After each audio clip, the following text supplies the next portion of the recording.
और व्यूअर्स, इस समय हमारे साथ एक्सक्लूसिव बातचीत करने के लिए जुड़ रही हैं शिवसेना की डिप्टी लीडर और मेंबर ऑफ पार्लियामेंट राज्यसभा की प्रियंका चतुर्वेदी। प्रियंका जी, आपका अभिनंदन है न्यूज 18 पर। मेरा पहला सवाल यह है कि प्रधानमंत्री मोदी ने एक साक्षात्कार दिया और आज प्रधानमंत्री मोदी ने एक रैली भी करी और उस रैली में भारत के संविधान को लेकर बात कही कि विपक्ष जो है वो गलत फहमी फैला रहा है, नरेंद्र मोदी का शासन जब तीसरी बार आएगा तो कोई संविधान नहीं बदल सकता। प्रधानमंत्री मोदी ने यहां तक कहा कि अगर खुद बाबा साहब अंबेडकर भी आ जाए तो वो अब संविधान को नहीं बदल सकते। संविधान की बात हम नहीं कर रहे हैं, संविधान की बात खुद उनके जो एमपी नॉमिनेशंस जिनको मिले हैं वो हर रैली में अपनी यही बोल रहे हैं कि हमें 400 से ज्यादा सीट तो क्योंकि संविधान बदलने की जरूरत है, लोकसभा में इतनी मेजोरिटी होगी तभी ही हम संविधान को बदल सकते हैं। दूसरी चीज आपको कहती हूँ, संविधान को बदले बगैर ही इन्होंने जिस तरीके से महाराष्ट्र में शेड्यूल 10 का उल्लंघन कर इन लोगों ने साम दाम दंड भेद का पॉलिसी अपनाकर उन्होंने सरकार गिराई, वो स्पष्ट है कि ये लोग संविधान का पालन करने वाले लोग नहीं हैं, ये संविधान को दरकिनार करने वाले लोग हैं। गृह मंत्री अमित शाह भी कह रहे हैं कि विपक्ष सिर्फ प्रोपेगेंडा फैलाता है। 2019 में प्रोपेगेंडा फैलाया कि 2019 के बाद चुनाव नहीं होंगे, अब 2024 के बाद चुनाव नहीं होंगे, ये भी प्रोपेगेंडा फैलाया जा रहा है। नहीं, मैं आपको बस ये कह रही हूँ, रशिया में भी चुनाव होते हैं, शायद आपको पता हो या नहीं पता हो। 75% ज्यादा से ज्यादा वोट्स लेकर, सो कॉल्ड वोट्स लेकर पुतिन गए हैं। ऐसे ही चुनाव का मॉडल शायद इंडिया में बन जाएगा कि अगर आप वोटिंग बैलेट करने जाते हैं, नंबर 1 पे नरेंद्र मोदी, नंबर 2 पे नरेंद्र मोदी जी, नंबर 3 पे नरेंद्र जी मोदी जी और नंबर 4 पे श्री नरेंद्र मोदी, आपके पास ऑप्शंस हैं, वोट करने आप जा रहे हैं।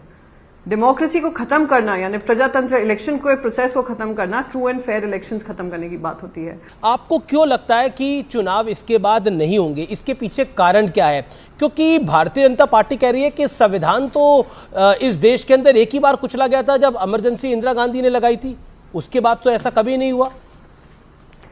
एक्चुअली मैं आपको बताऊं, वो भी एक संविधान में एक कॉन्स्टिट्यूशनल प्रोविजन था, तभी भी संविधान को कुचला नहीं गया था। संवैधानिक एक कॉन्स्टिट्यूशन था, कॉन्स्टिट्यूशन में एक शेड्यूल था जिसको हटाने का भी काम इंदिरा गांधी जी ने किया जब वो वापस चुनकर आई थी।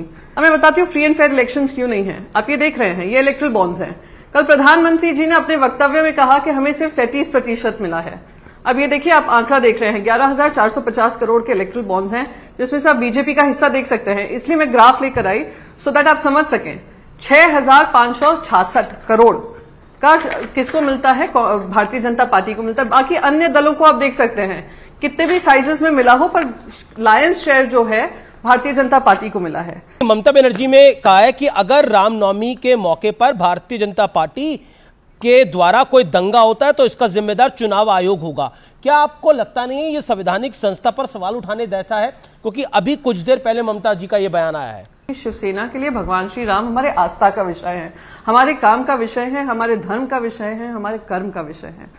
भगवान श्री राम के जो प्रिंसिपल्स हैं कि प्राण जाए पर वचन न जाए, उसको लेकर हम काम करते हैं। पर जो अपने वचनों को 2014 में जो वचन दिए थे वो आज तक जनता के बीच में नहीं निभा पाए हो भारतीय जनता पार्टी, तो वो अगर प्राण जाए वचन न जाए उसके बारे में बात करें तो मैं उस पर बातें नहीं करना चाहूंगी। रही बात इलेक्शन कमीशन की, इलेक्शन कमीशन में जो जिस तरीके से इलेक्शन कमीशन ने डिसीजन दिया था महाराष्ट्र में पार्टी नाम और सिंबल शिवसेना का देना उन लोगों को जिन्होंने गद्दारी की, यानी कि आपके घर में कोई आकर डाका डाल दे, अमीश जी आप आप जाकर पुलिस स्टेशन जाओ, थाना जाओ, वो चोरों को पकड़ तो लें, पर जो भी आपके घर से चोरी किया गया है वो कहते हैं वो चोरों का है क्योंकि चोर उसको उठाकर ले गए। उन्होंने ऑडेसिटी तो दिखाई चोरी करने की, क्योंकि आपके पास 1/4 रह गया, 3/4 वो चोरी कर ले गया, तो 3/4 सामान उस चोर का है।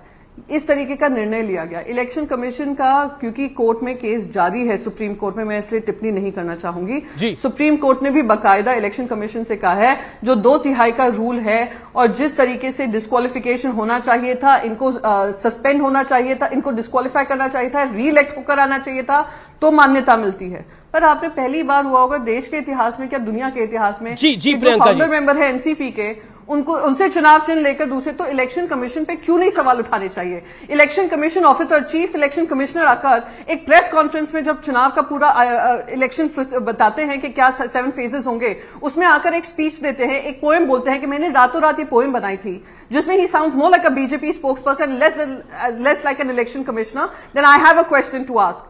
ये क्या इंडिपेंडेंट एजेंसीज में सवाल नहीं पूछ सकते? ये क्या हमने नया वो बनाया हुआ है? हम हर इंडिपेंडेंट एजेंसी पे सवाल होंगे, बनाएंगे, जिन्होंने इंडिपेंडेंट एजेंसीज को डिपेंडेंट कर दिया हो भारतीय जनता पार्टी पे। लेकिन इस देश के अंदर इलेक्शन कमिश्नर को सरकारों में मंत्री भी बनाया गया। MS गिल एक बहुत बड़ा एग्जाम्पल है, कांग्रेस ने करा था ये। रहे हो MS गिल हो या फॉर्मर चीफ जस्टिस अगर किसी ने आए हो, फॉर्मर जजेस आए हो, पर ये कहीं भी नहीं होता है कि army general, chief of army staff जाकर रेजिग्नेशन दे दे और भारतीय जनता पार्टी के मेंबर बन जाए और फिर जाकर इलेक्शन लड़े। लेकिन देखिए ये मुद्दे आपके बड़े हैं। Chief justice of India Rajya Sabha के MP बन जाए, तो आप मुझे आकर नई नई बातें ना बताएं। जो गलतियां कांग्रेस ने की उसका खामियाजा भुगता है। आप एक नया इतिहास रचने आए थे, अगर आप वही रिपीट करके व्हाट अबाउट एक सवाल तो मेरा सवाल पूछूंगी। जिस तरह से कांग्रेस पार्टी को कई नेता छोड़ के गए हैं, गौरव वल्लभ ने छोड़ा है, एक रोहन गुप्ता है उन्होंने छोड़ा है, आचार्य प्रमोद कृष्णम ने भी को निकाला है कांग्रेस पार्टी ने, संजय निरुपम को भी निकाला है कांग्रेस पार्टी ने, और कई लोगों ने सनातन विरोधी होने का आरोप लगाया है। आप खुद कांग्रेस में रही हैं, आप कैसे देखती हैं इसको? कि मेरे कार्यकाल में कोई भी ऐसा सनातन विरोधी काम नहीं हुआ होगा या सनातन विरोधी सोच नहीं देखी होगी। अब ये लोग जो आरोप लगा गया होगा कि यहाँ नहीं जाना है, वहां नहीं जाना है, कि हो सकता है उनके आरोप को कहीं ना कहीं हो, कुछ उनको फीलिंग हो, सेंटिमेंट हो, जिस वजह से उन्होंने कारण चुने हैं और उन लोग निकले हैं। पर यह कहना कि वो कि इस वजह से ही वो निकले हैं, मैं मानती हूं कि कहीं ना कहीं उसमें गलत है। और जो कमियां हैं, आप कमियां रहकर पार्टी में बताइए, जरूर बताइए, करिए, जैसे ठीक लगे करें। सब ठीक है। शिवसेना के कैंडिडेट को संजय निरुपम ने खिचड़ी चोर कहा है, जो खुद मुंबई नॉर्थ में जब खड़े हुए थे उन्होंने कांग्रेस पार्टी का लूजिंग मार्जिन बढ़ाया हो, शिवसेना में 2 बार राज्यसभा बने, फिर शिवसेना के बारे में उन्होंने अनर्गल बयानबाजी की है, तो वो आदमी जो किसी का सगा नहीं हो सकता, वो अपनी जनता का क्या सगा होगा। बहुत बहुत शुक्रिया प्रियंका जी हमारे साथ आपका जुड़ने के लिए और अपना